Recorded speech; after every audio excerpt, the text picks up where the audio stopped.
Next up, X-Ray's Tier 1 Shadow Company. We need to kill 10 enemies in radiation with headshots from over 35 meters. You'd want to bring an assault rifle with a scope or a sniper for this mission. So for this, I'll equip a sniper or something with a scope, as we'll be heading to the radiation zone.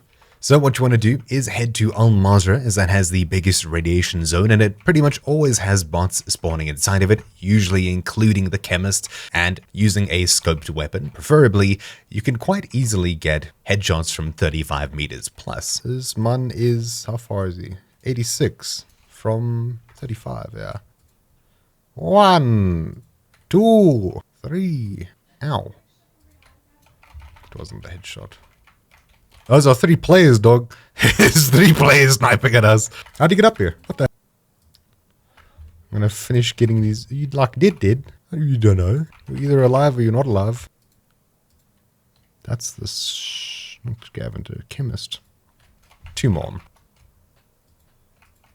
Need to get headshots here. Don't forget, 1 more headshot in the smoke. Bah! And there we go. The mission is now complete. That's been X-Rays.